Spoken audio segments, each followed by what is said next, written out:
Freshers या जो नए कैंडिडेट होते हैं उनका जो एक्सपीरियंस कम होता है 6 महीने 1 साल, तो वो काफी सारे इंटरव्यू देते हैं तो मोस्टली इंटरव्यू में वो रिजेक्ट हो जाते हैं। अनुमान ये है कि वो अगर 10 इंटरव्यू देते हैं तो उसमें से एक इंटरव्यू में उनके सिलेक्शन के चांसेस होते हैं, 9 इंटरव्यू में वो फेल हो जाते हैं। जो भी फ्रेशर्स होते हैं या 6 महीने से 1-1.5 साल का जिसका एक्सपीरियंस होता है। अब इसके पीछे रीजन क्या है उस पर मैं बात करूंगा। बहुत ही दमदार रीजन है और अगर आप इसको तो सुधार लेंगे तो जब एक एक्सपीरियंस कैंडिडेट इंटरव्यू देने जाता है तो मोस्टली क्या होता है, 3 इंटरव्यू में से एक इंटरव्यू में वो सेलेक्ट हो ही जाता है। यानी 3 में से एक में चांसेस उसके होते हैं जो एक्सपीरियंस होता है, यानी कि करीब 2 साल का एक्सपीरियंस या उससे ज्यादा का। तो उनके अंदर वो एक क्वालिटी होती है जिससे उनके सिलेक्शन के चांस बढ़ जाते हैं और फ्रेशर्स के अंदर वो क्वालिटी नहीं होती। वो जब काफी समय बीत जाता है, एक्सपीरियंस हो जाता है, काफी सारे इंटरव्यू जब देते हैं और जब वो सही दिशा में सोचते हैं तब जाके वो सुधार कर पाते हैं। इस वीडियो में वही चीज बता रहा हूं ताकि आप पहले से ही उस चीज को सुधार कर ले।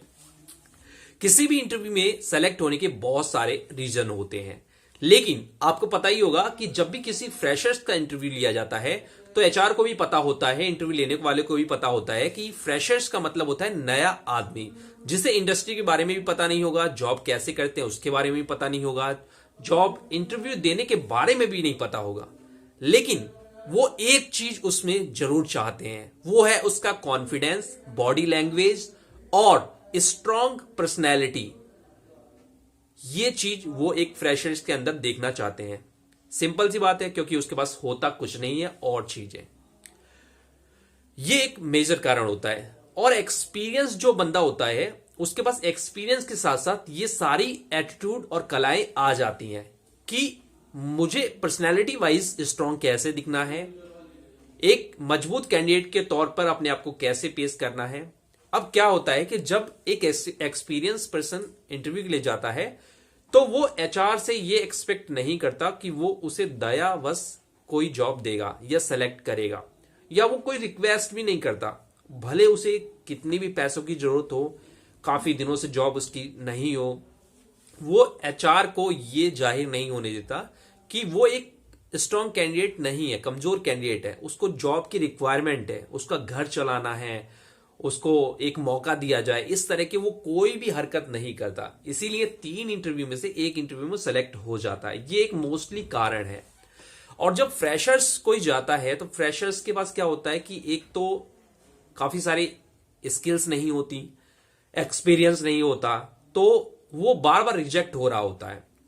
या वो पहली बार भी इंटरव्यू देने जाता है तो भी उसको ये रहता है कि ये जॉब मुझे मिल जाए, किसी तरह से मुझे ये जॉब मिल जाए। वो वहां पर एचआर को कुछ ऐसे सिग्नल देता है जैसे कि मुझे इस जॉब की रिक्वायरमेंट है, आप एक बार मुझे मौका देके देखिए, मेरे अंदर काफी अच्छी स्किल्स है जो मैं यहां पे एक्सप्लेन नहीं कर पा रहा हूं, मैं आपकी कंपनी को काफी अच्छा फायदा पहुंचा दूंगा, बहुत सारी चीजें। तो इससे क्या सिग्नल जाता है एचआर को कि कैंडिडेट मजबूत नहीं है, पर्सनैलिटी वाइज मजबूत नहीं है, या ये कैंडिडेट जब अभी से इतना रो रहा है तो जॉब में आएगा तो जब ये परफॉर्म नहीं करेगा और हम इसे निकालना चाहेंगे या इससे कुछ पूछेंगे तो भी इसी तरह से ये इमोशनल ब्लैकमेल कर सकता है। ये एक मतलब फुल प्रूफ कारण है, मैं आपको बता रहा हूं। किसी भी एचआर से पूछेंगे तो वो सीधे सीधे आपको ये कभी नहीं बताएगा। लेकिन जब एक्सपीरियंस लोग हो जाते हैं वो धीरे धीरे समझ जाते हैं कि मामला क्या है, एचआर क्या ढूंढ रहा है। क्योंकि जब हम लोग भी एक्सपीरियंस नहीं था हमारे पास और हम लोग इंटरव्यू देने जाते थे तो अभी अपने में सुधार कर रहे थे। हर एक इंटरव्यू में कुछ ना कुछ चीजें पता चलती, कुछ ऑब्जर्व होती कि ये चीजें हमें नहीं करनी है।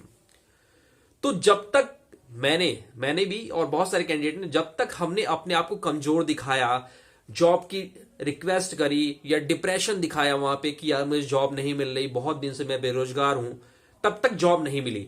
जब हमने अपनी पर्सनैलिटी को स्ट्रॉन्ग कर लिया कि जॉब अगर इन्हें मेरे अंदर काबिलियत दिखती है तो जॉब देंगे तो मैं करूंगा, नहीं तो मैं अगली जॉब के लिए इंटरव्यू दूंगा।